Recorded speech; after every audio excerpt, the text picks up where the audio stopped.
Daming nangyari ngayong Game 3. Na-dislocate yung daliri ni Brownlee, duguan si RHJ, nagpasikat si RJ Abarrientos. Game 3 Finals, bakbakang Barangay Ginebra kontra TNT Tropang Giga. Todo yung pagmamotivate ni RHJ sa kanyang kupunan. So, first quarter nga mga chong, mainit yung panimula ng dalawang kupunan. 4-1 run sa Ginebra sa pangunguna netong si Japet. Pero agad rin namang nakabawi ang TNT. Unang pupunto sa kanila si RHJ, sabay 3-point shot ni Ray ng batak. Sasagot sa kabilang dulo. Etong si Troy Rosario, reverse layup. Justin Brownlee, pull-up jumper. Pero dito na nga nakabuelo yung TNT. Pull-up basket ang kanilang naitala. Kaya naman napatawag na ng timeout si coach team. Abante na ang TNT ng 5. Halfway mark ng first quarter ay sagutan na yung dalawang import. Nauna yung 3-point shot ni Justin Brownlee. Lilipad naman etong si RHJ. Po-post up move naman etong si Brownlee and one play. Pull-up jumper naman ni RHJ.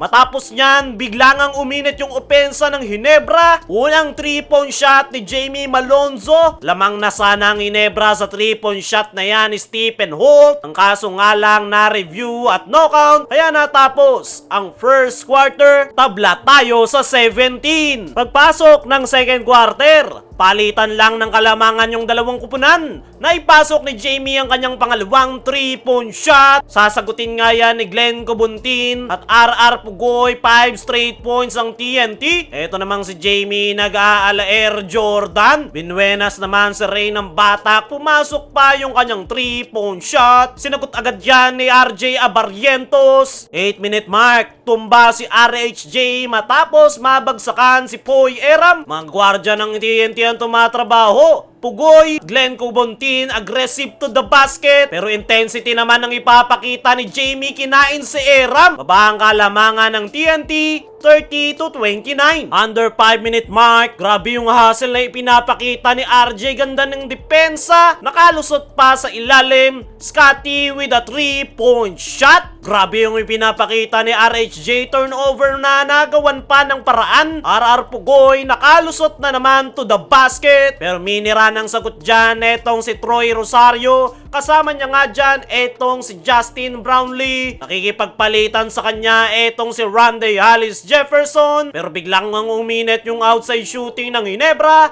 RJ Abarrientos at Justin Brownlee, tinitigan pa si RHJ. Mangangalabaw naman si Troy sa ilalim. Pero dying seconds, nakapagpahabol pa si RHJ.